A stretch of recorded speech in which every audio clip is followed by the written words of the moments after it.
Well, we begin with former President Trump's big win in New Hampshire. First time it's happened since 1976. A candidate took both New Hampshire and Iowa in an open primary. That happened last night. But the media, they had a rather interesting decision to double down on not showing President Trump's victory speech in full. Hello, everyone. This is Outnumbered. I'm Kayleen McEnany here with my co-host Emily Compagno and Harris Faulkner. Also joining us, former GOP gubernatorial candidate and host of the Tudor Dixon podcast, Tudor Dixon, and former Biden campaign surrogate, Kevin Walling. Well, the former president took to the stage last night to celebrate his win over Nikki Haley. We are going to win this. We have no choice. If we don't win, I think our country is finished. I do. I believe our country is finished. We have an opportunity to do something so amazing. But MSNBC stuck to their decision not to air Trump's remarks in full, instead adding live fact checks from, wait for it, Russia collusion, Rachel Maddow. So this is part of the issue here. So Donald Trump saying that he won New Hampshire not only in previous primaries, but that he won New Hampshire in the general election is not true. So the former president has opened his remarks tonight once again by proclaiming falsehoods. This is what makes it hard to take his pronouncements live. We'll try again, though. And then over on CNN, Jake Tapper, well, he cut Trump off, too. He brought in a fact checker and joked about not running the speech in its entirety. I heard at least two or three things that need fact checking. Daniel Dale. All right, Daniel Dale, if we'd run the whole speech, maybe you would have had more to do. But did the ever-present fact checker, Daniel Dale, did he fact check these tall tales from President Biden? My education, for real, in the black church. And that's not hyperbole, it's a fact. I had the great honor of being arrested with our UN ambassador on the streets of Soweto. Matter of fact, for 4 years, I was a full professor at the University of Pennsylvania. I was sort of raised in the Puerto Rican community at home. Harris, so we had our brain room check this out, and we could not find a live instance. Yes, Daniel Dale has fact-checked Democrats, but we couldn't find an instance where they just cut off Biden in the middle of a speech and said, fact check right here, right now. Let's not listen to him.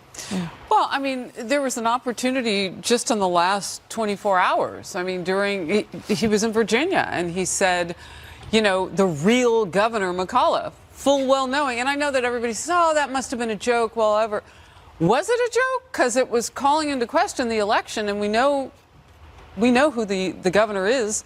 Glenn Youngkin did well in that state. Mm-hmm. So, I mean, he gets a pass. We understand that. But here's the bigger question. When he talks about the border, those are lies, too. And they are welcome to fact check anytime they would. The border is open. And every time he says it's not, we should then turn our cameras on the border live side by side with them. And every network should do that. While he's speaking, show the border. Yes, because just last week he said it's been this way for 10 years. We showed you the chart last week. It has not. It's gotten significantly worse on his watch. But look, this is the strategy with President Trump. They're going to continue to cut him off. They will muzzle him. This is what they did after Iowa. Watch this one. At this point in the evening, the projected winner of the Iowa caucuses has just started giving his victory speech.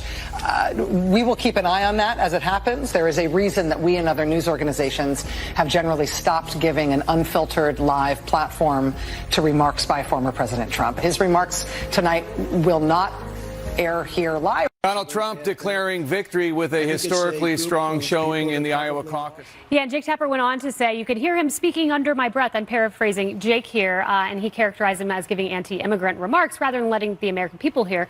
Emily, this is the strategy, though. They will not let you hear from what is likely the nominee of the party, which is why I think the legal press conference strategy is so smart. They can't resist taking his appearances in front of courtrooms, so that is going to become his venue for talking to a wider audience.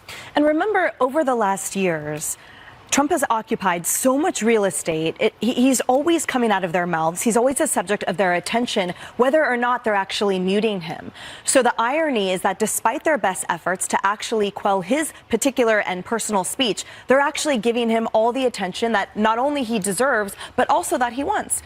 And what kills me, too, is that in the fairness, in interest of actual objective fairness, every time that they do call out the president, it is the current president, it is in such a lukewarm fashion. Remember when CNN ran a fact check of the current president, and they opened it by saying, unlike his uniquely dishonest predecessor, they ran a huge 3-paragraph explanation that, well, while Biden sort of engages in falsehoods, he is nothing like the serial falsehood person, meaning President Trump, that gave essentially fact checkers a 24-hour-a-day job. And then they concluded by saying, that being said, here's some stuff that Biden has engaged in. And it was the tip of the iceberg. And the biggest point was the unscripted point, which is that anytime Biden opens his mouth, he absolutely engages in tremendous falsehoods that have been swept under the rug as gaffes.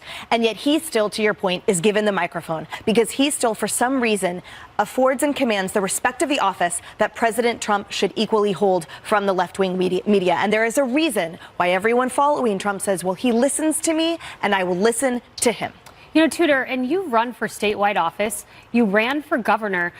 What do you do if your local media just blacks you out and says, no, we black out on Tudor Dixon, you can't hear from her? Well, I personally sort of love this approach because I see them doing this, and I think anytime you ban someone from seeing something, they want to see it more. Yes. They get more excited. And Trump has a unique political movement that is more old school, where people are passing pamphlets and talking, you know, so that makes them even more likely to say to their neighbor, hey, have you seen what they're doing to him? There's something up with this. Why do they want to hide him from us? And so I think it gives him power. I think they're feeding right into him, and they don't even realize it. It makes me sort of sit back and chuckle at how silly they are. Yeah, it could backfire for sure. I want to play the deputy campaign manager of the Biden campaign, Quentin Fulks. He has had some really interesting tall tales. There were no live fact checks. There were when he came on Fox News, but watch this. Well, first of all, Brett, what I would say about immigration is that we have to look back. Donald Trump had 4 years to do something on the border, and he did nothing. I'm sure it's, not good for them to talk about an economy that's booming with job creation up, consumer sentiment up, inflation going down. It's much easier for them to talk about age than it is to talk about those things.